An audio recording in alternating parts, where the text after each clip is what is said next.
క్రీస్తునందు సహోదరి సహోదరులారా, ప్రభువైన యేసుక్రీస్తు నామంలో హృదయపూర్వక వందనాలండి.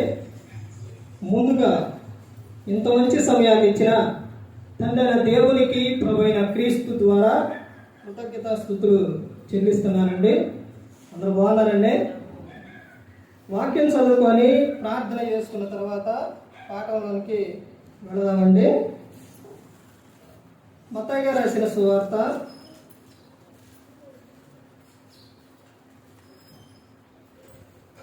16వ అధ్యాయం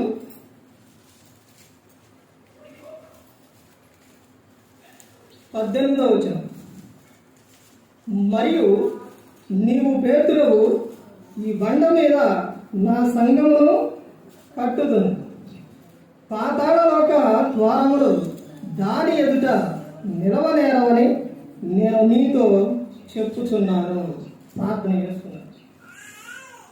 పరలోకమందున్న మా తండ్రి, పరిశుద్ధ ప్రేమ గల తండ్రి, గొప్ప తండ్రి, యెహోవా తండ్రి, అయ్యా మీ ప్రియకుమారుడు యేసుక్రీస్తు ప్రభువారి ద్వారా కృతజ్ఞతాస్తుతులు చెల్లిస్తున్నాము నాయన. ఆరాధక్రమంతట్లో మీరే ముందు నడిపించండి ఆయన. వాక్యం బోధించుండగా ఈ లోక సంబంధమైన జ్ఞానంతో కాకుండా మీ జ్ఞానంతో మాట్లాడే భాగ్యం దయచేస్తారని మా ప్రభు అయిన యేసుక్రీస్తు నామములో వేడుకుంటున్నాము తండ్రి, ఆమేన్. ప్రభు యేసుక్రీస్తు నామములో హృదయపూర్వక వందనాలండి. దేవుని కుమారుడు యేసుక్రీస్తు ప్రభువారు ఈ లోకానికి వచ్చిన తర్వాత పరలోక రాజ్యం సమీపిస్తుంది కనుక మారు మనసు పొందమని ప్రకటింప మొదలుపెట్టారు. అంశం పాఠం పేరు రాసుకోండి. సంఘములో ఉన్నవారు ఎలా ఉండాలి, ఎలా ఉండకూడదు. సంఘములో ఉన్నవారు ఎలా ఉండాలి, ఎలా ఉండకూడదు. ఎందుకు సంఘములో ఉన్నవారి గురించే మాట్లాడుతున్నారనంటే మీకు అర్థం అవడానికి పిల్లల్ని స్కూల్లో జాయిన్ చేపిస్తారు. స్కూల్కి జాయిన్ చేయించిన తర్వాత స్కూల్కి వెళ్ళిన తర్వాత వాళ్ళ బాధ్యత, అక్కడున్న టీచర్లు కానీ వాళ్ళు అక్కడ మనం చేర్చినప్పుడు వాళ్ళు ప్రతి ఒక్కరి కూడా బాధ్యత అనేది తీసుకుంటారు. అక్కడికి వచ్చిన పిల్లలకు పాఠాలు నేర్పడం కానీ, క్రమశిక్షణ నేర్పడం కానీ ఇవన్నీ కూడా వాళ్ళు చేస్తారు అవన్నీ. కానీ బయట ఉన్న పిల్లలకు, స్కూల్కి వెళ్ళిన పిల్లలకు అవన్నీ చేస్తారా? చేయరు. అదేవిధంగా సంఘంలో ఉన్నవారు జాగ్రత్తలు తీసుకోవాలి. సంఘము ఇక్కడ యేసుక్రీస్తు ప్రభువారు చెప్తున్నారు. పేతురు గారితో ఏమని చెప్తున్నారు చూడండి. ఏమని చెప్తున్నారు? మరియు నీవు పేతురువు, ఈ బండ మీద నా సంఘమును కట్టుదును. ఏమని చెప్తున్నారు? నా సంఘమును కట్టుదును అని చెప్తున్నారు. ఆయనే కట్టేది.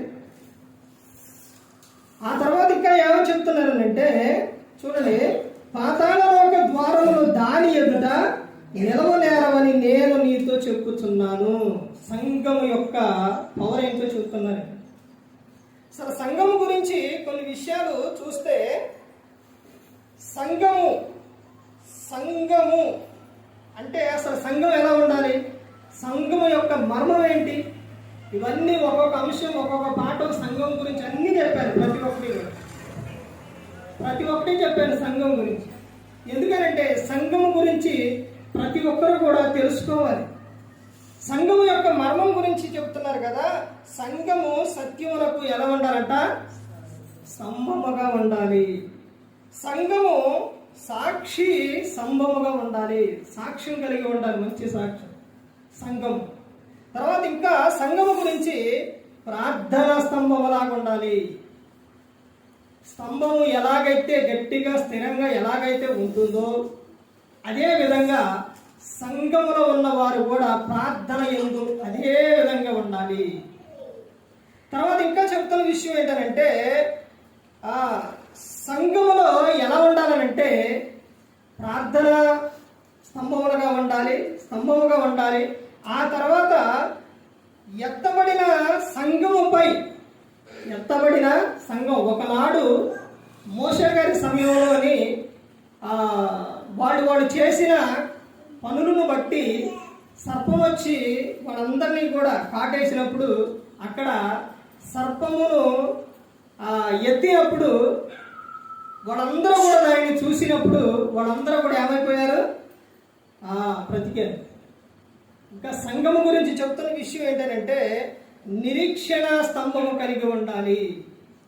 సంఘము ఏం కలిగి ఉండాలి? నిరీక్షణ కలిగి ఉండాలి.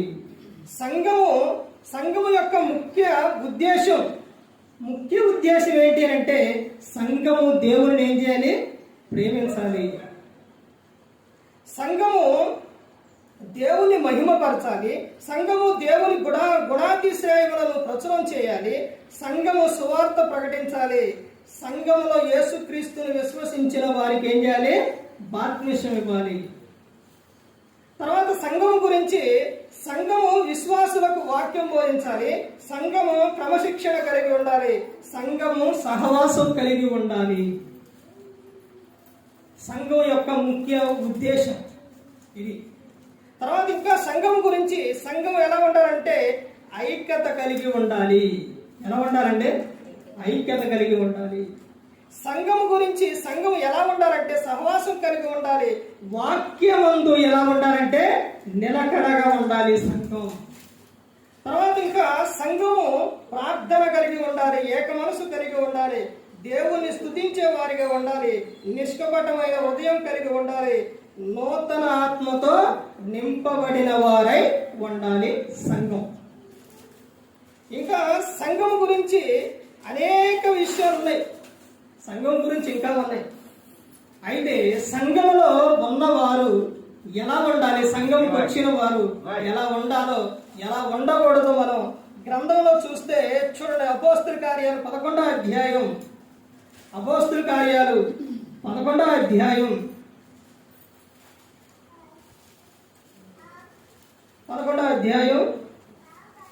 25వ వచనం చూడండి. అంతటా అతడు సౌలును వెతుకుటకు తార్సులకు వెళ్ళి అతనిని కనుగొని అంతియోకుకు తోడుకొని వచ్చెను. వారు కలిసి 1 సంవత్సరం అంతయు సంఘములో ఉండి బహు జనులకు వాక్యమును బోధించిరి. మొట్టమొదట అంతియోకయలో శిష్యులు క్రైస్తవులు అనబడిరి. సంఘం ఎలా ఉండాలని నేను చెప్తున్నానంట. అంతా కూడా సంఘం ఎలా ఉండాలంట? కలిసి ఉండాలి.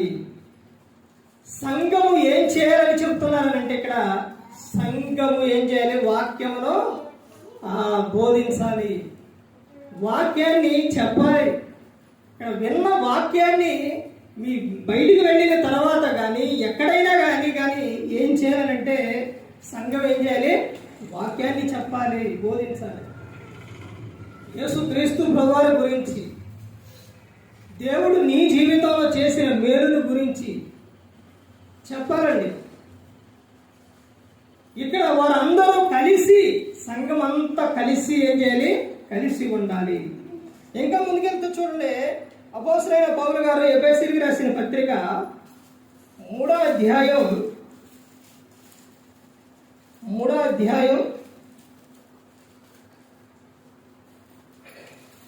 19వ వచనం నుంచి చూడండి.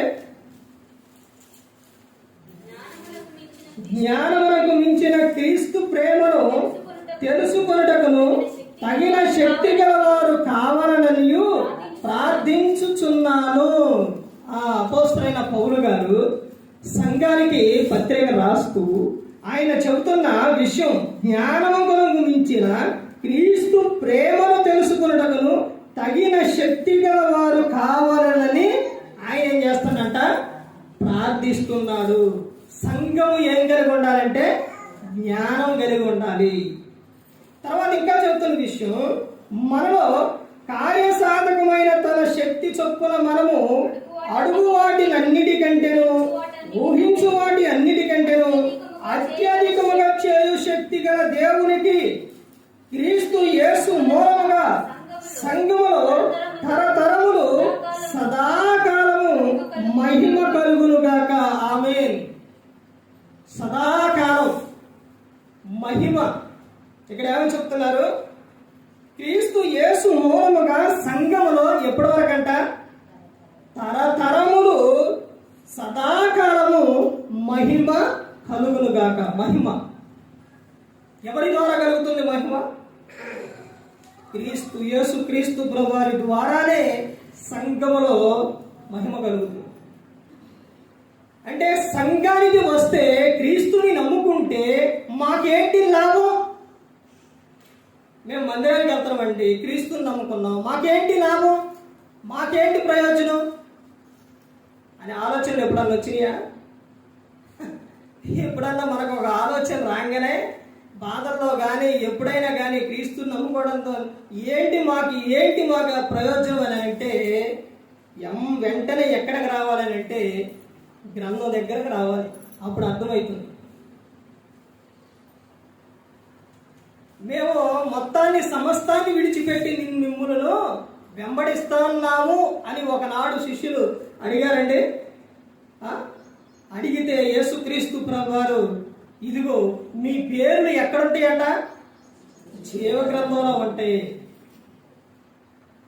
మీ పేరుని జీవ గ్రంథంలో ఉంటే ప్రకటన గ్రంథంలో ఉంటుంది. ఎవరి పేరైనను ఆ గ్రంథంలో, జీవ గ్రంథంలో గన లేకపోతే ఏమైందండి? మరలా భూలోకానికి వస్తారా? భూలోకానికి రారు, అవకాశం లేదు. ఇక ఒక్కసారి దేహంలో నుంచి ఆత్మ బయటకు వచ్చిన తర్వాత మరలా భూమి మీదకే రాదు. తీర్పు అప్పుడు తప్ప మరలా రాదు. ఇక ఆడికి వెళ్ళిపోయిన తర్వాత నీకు పరలోకంలో చోటు లేదు అని అంటే, లేదా ప్రభా, అయితే నేను వెళ్ళిపోతా ప్రభా, నన్ను భూలోకానికి పంపి అంటే లాజరు ధనవంతుడు సందర్భాల్లో ధనవంతుడితో అబ్రహాం గారు ఏమని చెప్పారు? నాయనా, నువ్వు ఇక్కడ నుంచి అక్కడికి వెళ్ళి చెప్పినా కానీ వాళ్ళు వినరు. అక్కడున్న ప్రవక్తలు ఏలియా, మోషే వాళ్ళు చెప్పిన మాటలు వింటే ఎక్కడుంటారు? పరలోకంలో ఉంటారు. వినకపోతే నీకులాగా యాతన పడతారని అబ్రహాం గారు చెప్పారు. ఎవరి పేరైతే జీవగ్రంథంలో ఉండదో వాళ్ళు ఎక్కడికి వెళ్తారని అంటే నిత్య నరకానికి వెళ్తారు. అక్కడ ఎలా ఉంటుంది అంటే అగ్ని ఆనదు, పురుగు సావదు, భయంకరంగా ఉంటుంది. ఆ నరకానికి వెళ్ళిపోకుండా ఉండాలి అనే యేసుక్రీస్తు ప్రభువారు ఈ లోకానికి వచ్చి శిలువలో తన ప్రాణాన్ని పెట్టి మనందరినీ కూడా సంఘముగా ఆయన ఏర్పరిచాడు. ఇప్పుడు నువ్వు దేవుని యొద్దకు వస్తే, నువ్వు ఒక్కసారి క్రీస్తుని నమ్ముకున్న తర్వాత, ఆయన యొద్దకు వచ్చిన తర్వాత ఆయన కృప కాపుదల ఎప్పటి వరకు ఉంటుంది అంటే, ఎప్పటి వరకు అంట? తరతరములు, సదాకాలం ఆయన కృప వెంటాడుతూనే ఉంటుంది. నిన్ను కాదు, నీ తర్వాత కీర్తన గ్రంథం 128వ కీర్తన చివరి వచ్చిన ఏమంటుంది? నీ పిల్లలను నీవు సూచిదవు అని చెబుతున్నాడు.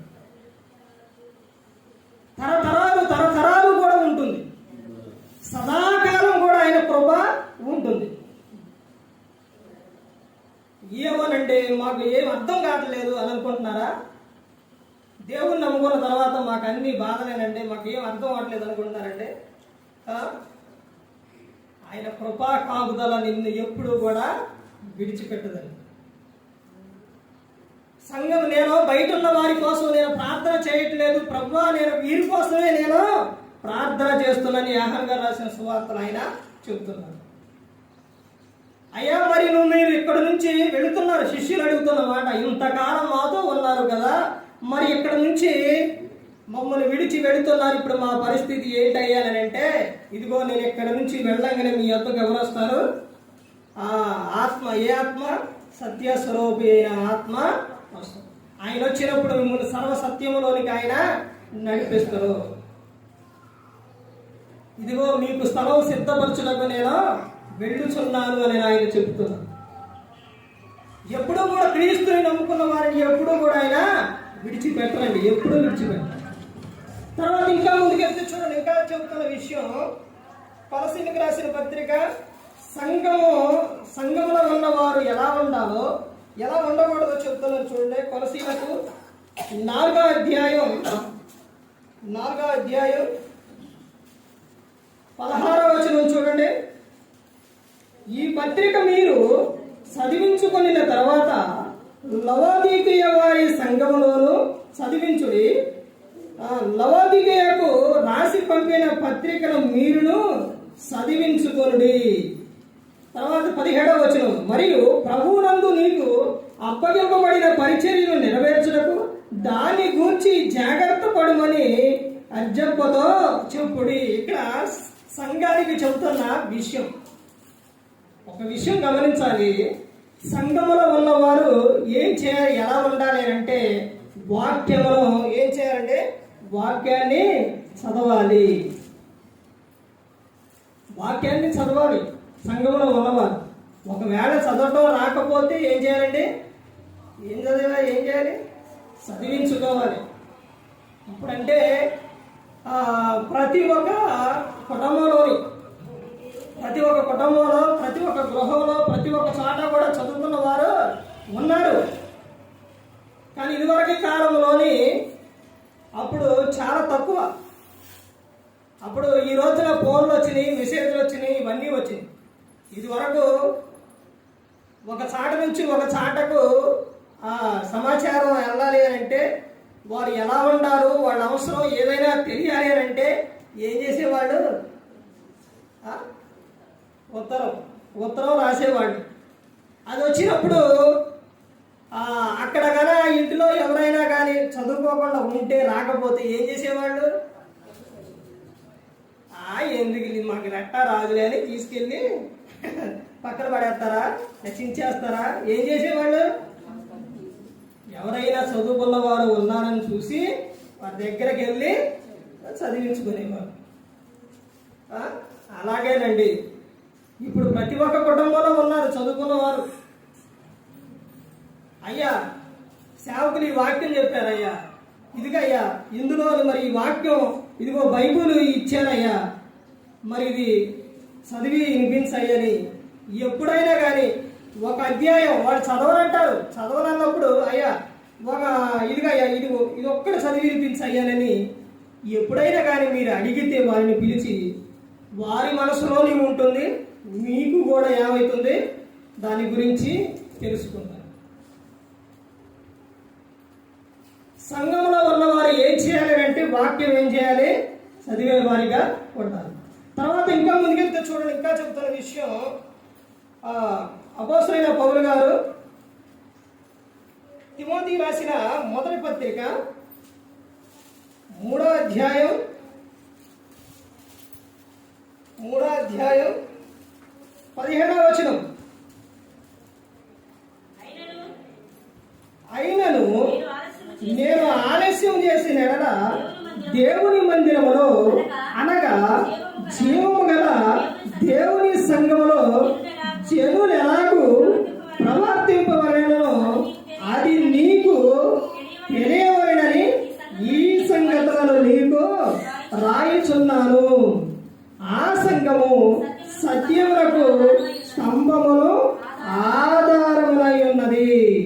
సంఘం ఎలా ఉండాలంట, సత్యములకు స్తంభమును ఆధారములై ఉండాలి. సంఘంలో ఉన్నవారు అన్ని విషయాల్లో ఎలా ఉండాలో తెలుసండి, సిద్ధముగా ఉండాలి. ప్రార్థన చేసేవారిగా ఉండాలి, వాక్యం చదివేవారిగా ఉండాలి, చెప్పేవారిగా ఉండాలి. అన్ని విషయాల్లో ఎలా ఉండాలనంటే సంఘము సత్యములకు ఆధారమై ఉండాలి. చెబుతున్న ప్రతి ఒక్కటి కూడా, నేను కాదండి, ఎవరైనా కానీ, నేనైనా ఎవరైనా కానీ చెబుతున్న వాక్యం నన్ను బలపరిచేదేనా, లేకపోతే వాళ్ళ సబుద్ధి ఆధారం చేసుకుని చెప్తున్నారా, ఇది బైబిల్లో ఉందా లేదా, ఈ వాక్యం నన్ను బలపరిచేదేనా, పరలోకం చేర్చేదేనా అనే విషయాలు మీకు తెలియాలి అని అంటే వాక్యాన్ని ఏం చేయాలంటే, 1 చదవాలి, 2 ధ్యానించాలి, 3 వాక్యాన్ని ఏం చేయాలి, పరిశోధించాలి. మీరు వినువారు మాత్రమై ఉండి మిమ్మల్ని మీరు మోసపుచ్చుకొనవద్దు.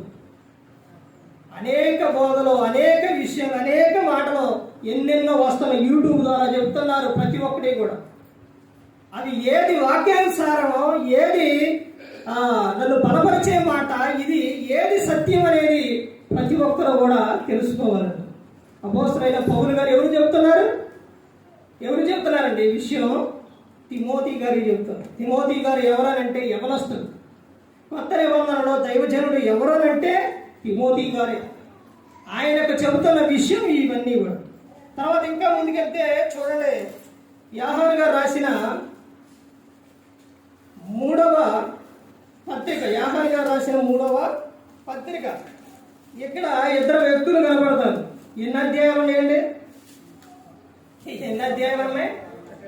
ఒకే అధ్యాయం ఉంటుంది.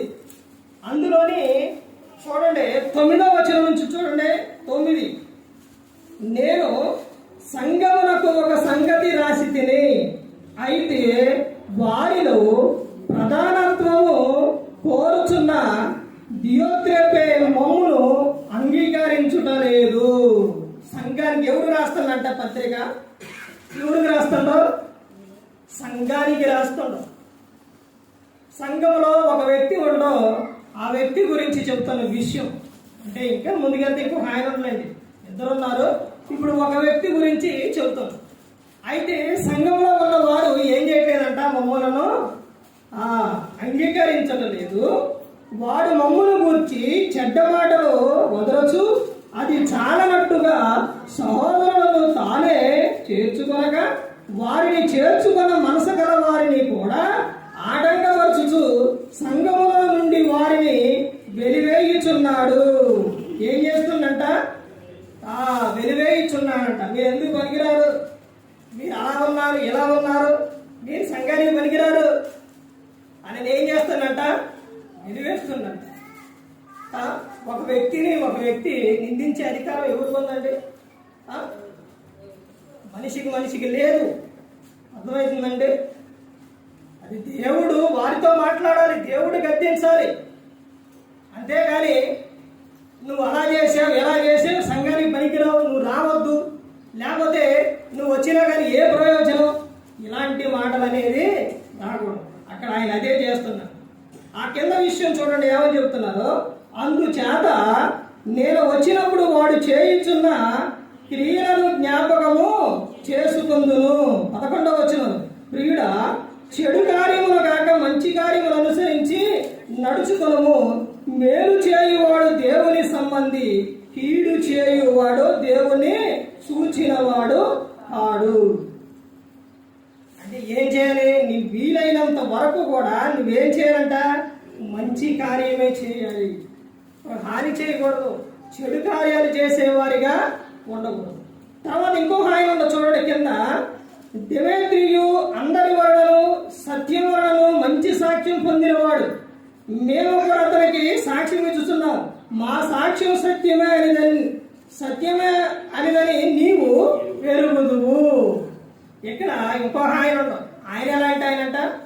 మంచి సాక్ష్యము కలిగిన ఆయన. అంటే సంఘములోని ఎలా ఉండాలని అంటే మంచి సాక్ష్యం కలిగిన వారిగా ఉండాలి. తర్వాత ఇంకా ముందుకెళ్తే ఇంకా చూడండి, ఇక్కడ ఇంకో విషయం చూసి ఇక ముగించుకుందామండి. అపోస్తలుడైన పౌలు గారు కొరింథీయులకు రాసిన మొదటి పత్రిక, కొరింథీయులకు రాసిన మొదటి పత్రిక 1వ అధ్యాయం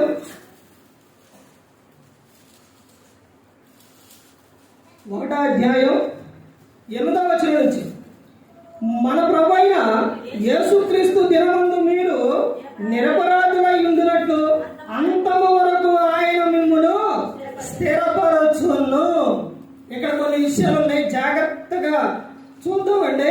ఏమని చెప్తున్నారంటే, మన ప్రభువైన యేసుక్రీస్తు దినమందు మీరు నిరపరాధులై ఉండునట్లు ఎలా ఉండాలంట? నిరపరాధులుగా ఉండాలి. ఎప్పటి వరకంట? ఎప్పటి వరకే? అక్కడే ఉంది, అంతము వరకు.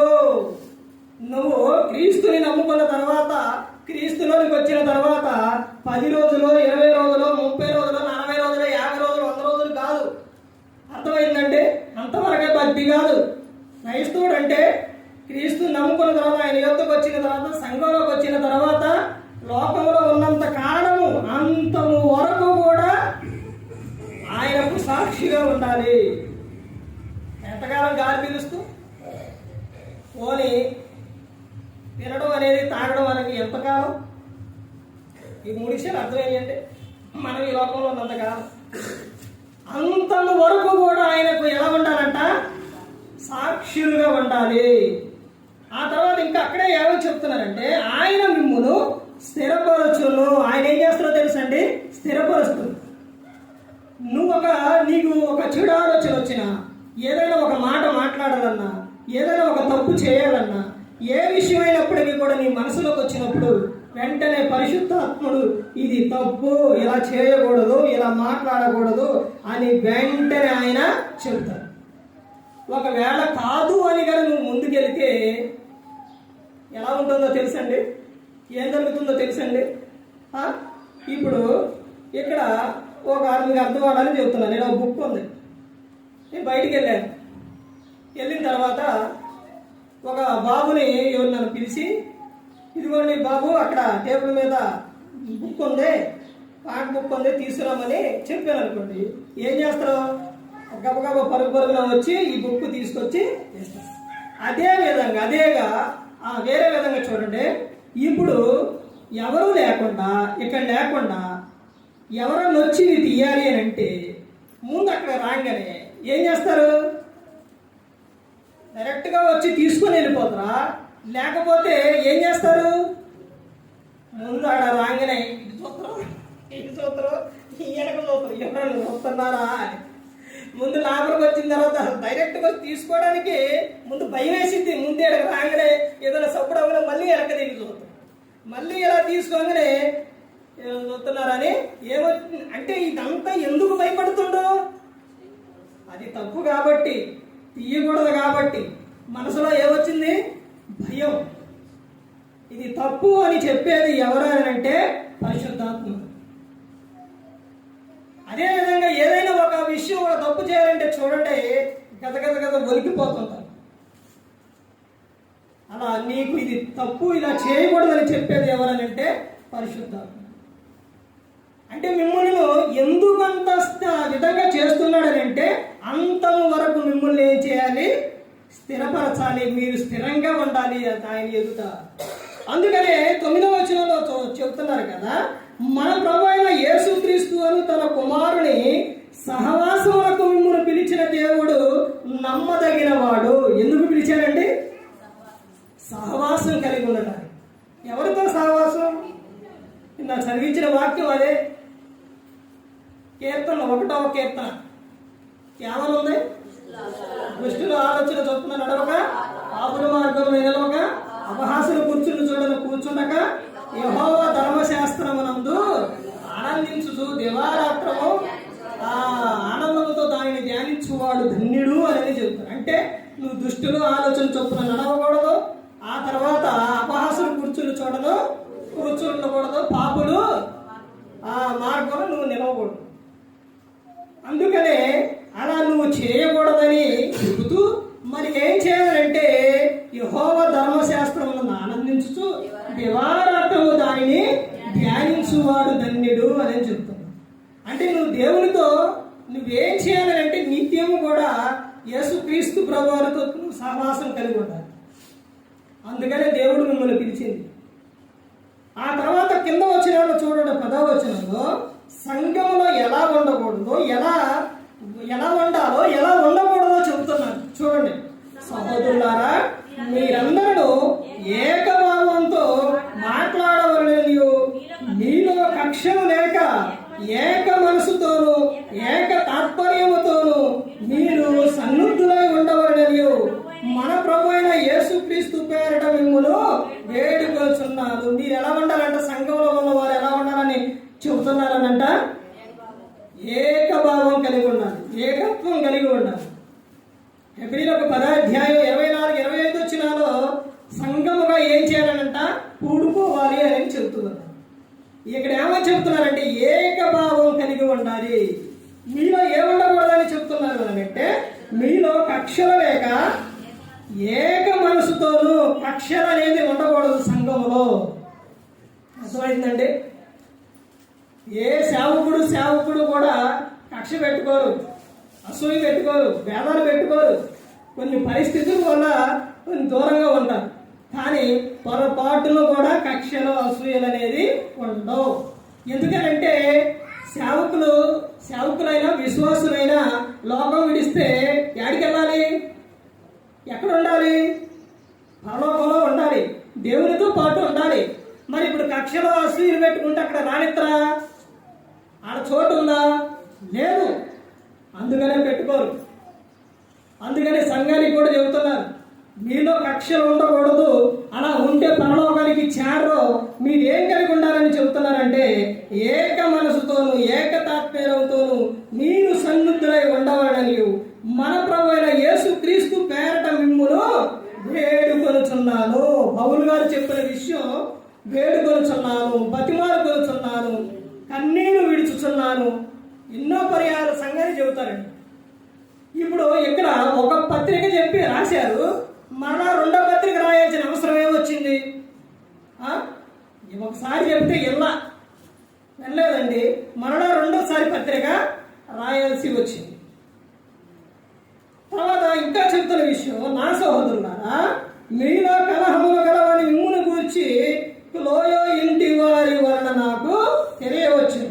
మీలో ఒకడు నేను పౌలు వాడును, ఒకడు నేను అపోలో వాడును, మరి ఒకడు నేను కేఫా వాడును, ఇంకొకడు నేను క్రీస్తు వాడునని చెప్పుకొనుచున్నారని నా తాత్పర్యము.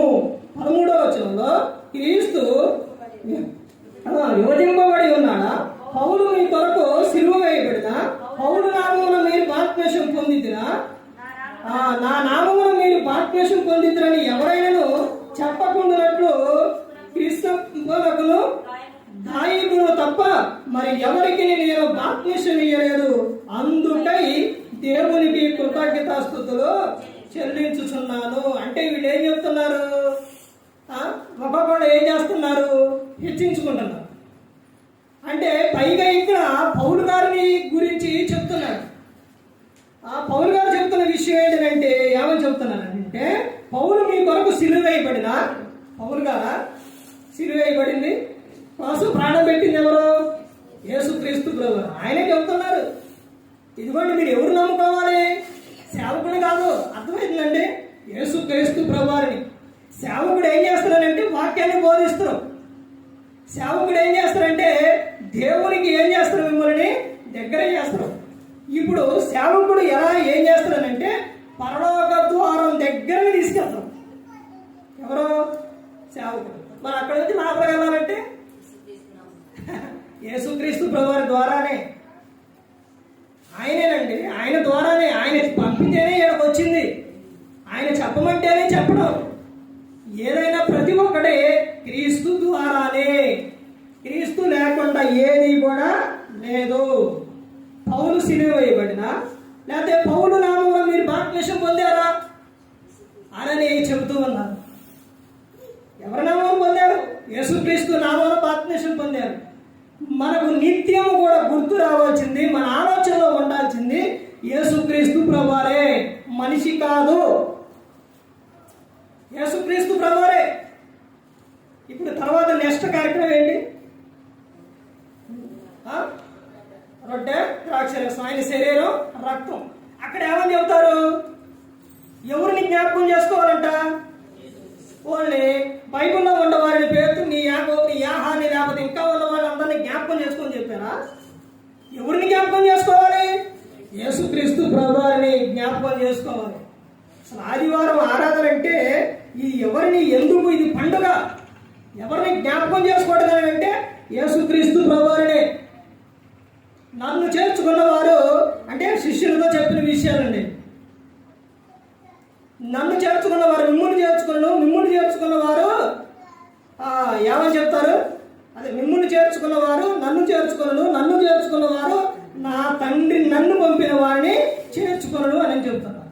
సేవకుడు ఎప్పుడు కూడా ఎవరి గురించి చెప్తారు, ప్రకటిస్తారు అని అంటే యేసుక్రీస్తు ప్రభువారి గురించి. అంటే అందరి గురించి చెప్పాలంటే అందరి గురించి అన్ని సందర్భాలు చెప్తారు, చెప్పకుండా అనేది ఉండరు. కానీ ముఖ్యం మెయిన్ ఎవరు అంటే యేసుక్రీస్తు ప్రభు. అదే విషయం పౌలు గారు చెబుతున్నారు. అంటే అక్కడ వచ్చిన ఆయన్నే సేవకుల గురించి వాళ్ళు చెబుతున్న విషయాలు. నాయన అలా కాదు అని చెబుతూ ఇదంతా కూడా ఎవరి ద్వారా అంటే క్రీస్తు ద్వారానే. అపోస్తల కార్యాల్లో చెబుతారు. పౌలు చెప్పిన తర్వాత వాళ్ళని ఏం చేస్తారు అని అంటే, వీళ్ళు మామూలు వ్యక్తులు కాదు, వీళ్ళని ఏం చేయాలి, వీళ్ళకి దండలేసి సన్మానం చేసి వీళ్ళని ఇవన్నీ చేయాలని రెడీ చేస్తారు. రెడీ చేస్తే అప్పుడు పౌలు గారు చెబుతారు కదా, అయ్యలారా మీరు మమ్మల్ని కాదు, మీరు ఎవరి వైపు చూడాలంట, జీవము గల ఆకాశమును భూమిని సృష్టిని చేసిన జీవము గల దేవుని వైపు చూడాలి. ఆయన మిమ్మల్ని కాపాడేది, ఆయన మిమ్మల్ని రక్షించేది. ఓన్లీ మొక్క నాటువారే, దానికి నీరు పోసేది, ఫలించేది, అవన్నీ చేసేది ఎవరనంటే దేవుడేనండి. ఇక్కడ అందరూ అదే చెప్తున్నారు. చూడండి ఏమని చెప్తున్నారు, మీరు పౌలు నామమున బాప్తిస్మం పొందిదిరా, నా నామమున మీరు బాప్తిస్మం పొందిదిరా అని ఎవరైనా చెప్పకుండానట్లు ఇక్కడ ఒక ఇద్దరిని పరిచయం చేశారనమాట. నేను వీరికి తప్ప ఎవరికి కూడా నాయన బాప్తిస్మం ఇవ్వలేదు అని చూస్తాను. సంఘములో ఉన్నవారు ఎలా ఉండాలి అంటే ఏక మనసు, ఏక తాత్పర్యం కలిగి ఉండాలి, ప్రేమ కలిగి ఉండాలి, పరిశుద్ధులుగా ఉండాలి, నిర్దోషులుగా ఉండాలి, నిత్యము క్రీస్తు ఆలోచనతో కలిగి ఉండాలి. సంఘంలో ఎలా ఉండకూడదు అని చెప్తున్నారంటే కక్షలు ఉండకూడదు, భేదాలు ఉండకూడదు, అసూయలు ఉండకూడదు అని చెబుతూ ఉన్నాం. సంఘం అంటే చాలా విలువైనదండి. సంఘం చాలా విలువైనది, చాలా ప్రాముఖ్యమైనది. అందుకని ప్రతి ఒక్కరూ గమనించుకోవాలి. ఏ ఒక్కరు కూడా నశించి నరకానికి వెళ్ళిపోకూడదని యేసు క్రీస్తు ప్రభువారు ఈ లోకానికి వచ్చి మనందరి కోసం శిలువలో తన ప్రాణాన్ని పెట్టి ఉన్నారు. మరి ఈ విధంగా నిలబెట్టి మాట్లాడించిన తండ్రి దేవునికి కృతజ్ఞతాస్తుతులు చెల్లిస్తూ, ఇంతవరకు శ్రద్ధగా ఉన్న మీకు ప్రభు పేట నా హృదయపూర్వక వందనాలు చెల్లిస్తూ ఈ మాట ముగిస్తున్నా. అందరికీ కూడా వందనాలండి.